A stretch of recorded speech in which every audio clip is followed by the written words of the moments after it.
The holidays can bring about a lot of pain when you've experienced loss, especially child loss. And no one seems to talk about the loss of a child through abortion. So I'm happy to introduce Dave Wernli. As I said, Dave's my friend and my brother in Christ. He and his wife, Janet, are part of the Rachel's Vineyard abortion healing program here in the Richmond, Virginia area. And he's just a wonderful servant in that ministry. And importantly, he and his wife, Janet, have their own ministry, which is called Identity in Wholeness. So, Dave, let's just dive right in. Christmas, Kwanzaa, Hanukkah, whatever you're celebrating at this time of year, is supposed to be like a ho, ho, ho, happy time. And yet, Yeah, it's supposed to be this happy, joyous time, the most wonderful time of the year, right? Sleigh bells ringing, all of that. right. But you look around and you see everybody else's happy family, and it just pops right up to the surface. All the pain that we push down the rest of the year when we don't have a happy family, when we're missing either a loved one that's no longer with us, or a child that we wished we had that was with us, and we look around at everyone else's children and all the magic they're having with Christmas with their children, and we don't have that. And either because of pregnancy loss through miscarriage or abortion, or in my case, adult children that don't speak to me. It's just it can be a very painful time, and it just highlights and brings up all the family pain that you push down and ignore the rest of the year. As odd as it sounds, it's possible to hold joy and grief at the same time through the holiday season. And part of it is, if you try to push the pain down and pretend it's not there, and I'm just going to get through the holidays and I'm going to pretend it's not there. Well, we like to say in inner healing, there's no such thing as an unexpressed emotion. And if we don't give that grief voice, by feeling it, by acknowledging its presence in the room, by giving it a seat at the table. I like to say it gets a seat at the table, but it doesn't get to run the meeting. Ah, wow. Okay.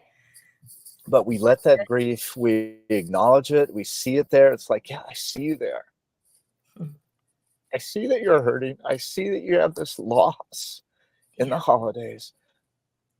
But you're a part of me. You don't define me, but you're a part of me, and I'm feeling this. And one tool I found to make it through the holidays in acknowledging that grief, but a practical tool is to do what I call this gift exchange with Jesus. I had a friend that when he was a young boy, he had an uncle that would always come to visit. And when his uncle would come to visit, he'd say, "Hey, son, let's do a pocket swap. I'll give you what's in my pocket for what's in your pocket." And, my friend is a young boy, young boys have in their pockets, some string, a rock, frog, whatever, you give the uncle whatever worthless thing he had in his pocket.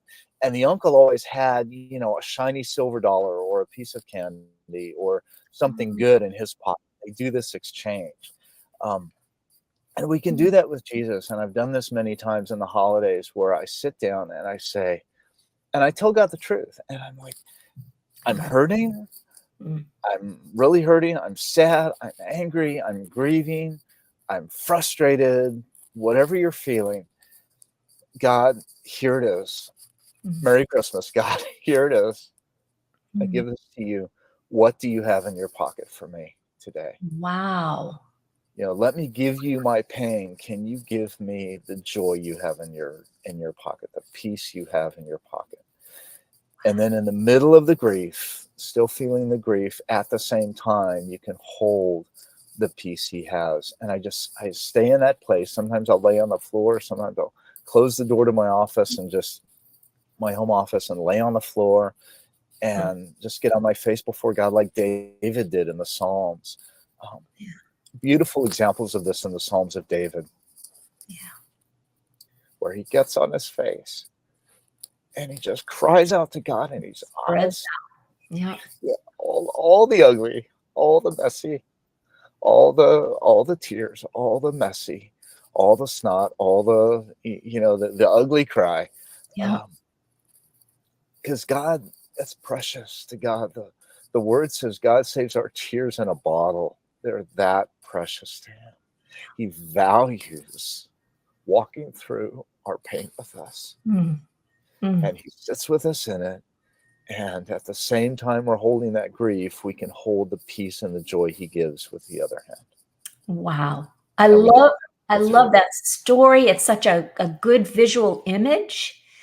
And I remember the first time I did that, like when you say get on your face, it was like I laid on the floor and like I had to turn my head a little bit to the side because my nose was hitting. And I thought, this is really bizarre. I can't believe I'm doing this. Is anybody, but there was something about assuming that position of surrender that was really powerful.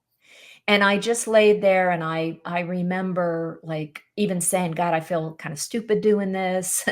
And, what is this? And I don't know what I expect. But when I stopped talking and complaining and making excuses and, apologizing, I just got quiet. And there was a peace. There was a relief that came over me. And I do that more often now. So I love what you're suggesting. And it's not just, it sounds like this something exchange we can do, not just at Christmas time, right? Right. Yeah. Any of our um, the good and the bad, anything we're going through, God wants it all. The beauty of Jesus and walking through life with Jesus is Yeah. it's sometimes I feel like in the church we do a disservice to people because we make it sound like once you accept Jesus in your life, it's all butterflies, rainbows, and unicorns. Right. And it's not. It's not. We still live in a broken, fallen world. Right.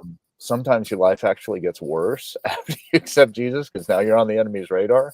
You weren't a Right. threat before, now you are.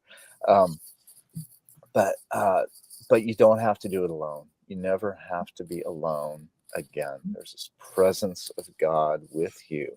Yeah. You don't always necessarily feel it because he doesn't want us to rely on our feelings. Mhm. But you can know in your knower that he's with you and he's there. And I'll lie on the floor sometimes, especially in the hard times and the bad times when I'm just broken over the circumstances in my life. I'll lie on the floor, and sometimes I get up, I've got like rug burn on my forehead or something, I Um, know. I know.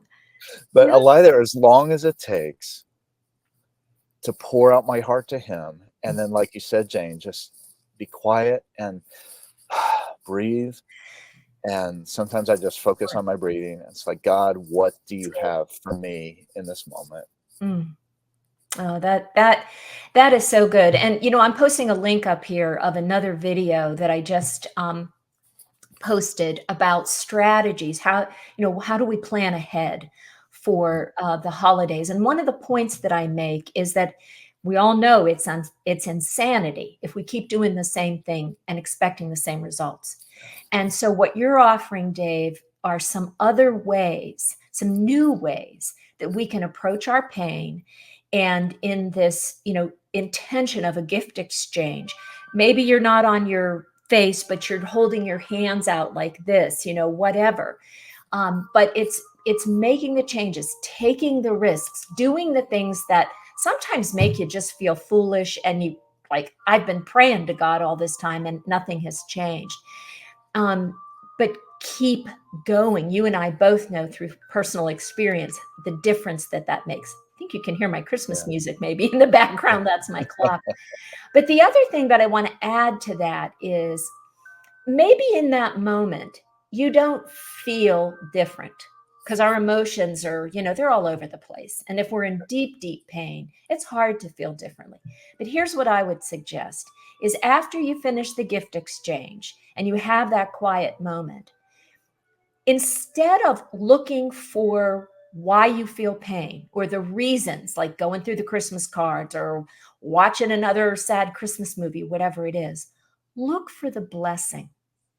Look for the ways that God has blessed you in the last year, or the love or the joy that you do have in that moment. And when we look for the blessings, we will find them. And it's those blessings, those answered prayers that we begin to build and strengthen our faith. Sometimes the most impactful things on our life aren't difficult, but they're counterintuitive. And just this whole idea of doing a gift exchange with Jesus, there's just two steps. Number one, be honest. Tell him your feelings. Tell him what you're feeling. Be honest about how you're feeling. Don't be like, oh yeah, my family's hurting, but it's not really that bad. No, it is that bad. Be honest about it. And number two, be quiet. So first be honest, and then be quiet and listen to what he has to say, and say, okay, when you're done, take as long as you need, but when you're done, say, okay, God, your turn. What do you have for me in the middle of this? Write down whatever thoughts go through your mind. And at some point it flips and it becomes you're hearing God. And if nothing happens the first day, if it's just, you try this, it's like, well, that was a bomb. Try it again the next day. And That's try right. it again the next day. And try it again the next day. There's a beautiful verse in the Song of Solomon in the Bible where it says, I'm not going to quote it exactly right, but it says she came up. Who is this coming up out of the wilderness, leaning on her beloved? And it's this idea of this woman coming out of the desert, out of this desert dry experience, leaning on her lover, on her beloved. That's Jesus. So sometimes it can be dry for a little bit. You feel like you're going through a desert, but in that moment where you feel nothing, but you choose him anyway, he feels everything. And it blesses his heart, and your faithfulness coming to him anyway when you don't feel anything blesses his heart, and he will reveal himself to you eventually. That's right. If you keep pressing in and you don't give up, because that's who he is. That's who he is. Christ. Whatever you might be grieving during this holiday season, know that I will be, and I know Dave will be praying for you. Healing is a process, but that doesn't mean we step back and allow it to happen to us. No, we've got to be active. And if you watch my videos and you maybe jump on Dave's website, the point is that taking steps forward is how you heal. Trying new things, taking new steps, even if it sounds crazy. God bless you, and Merry Christmas.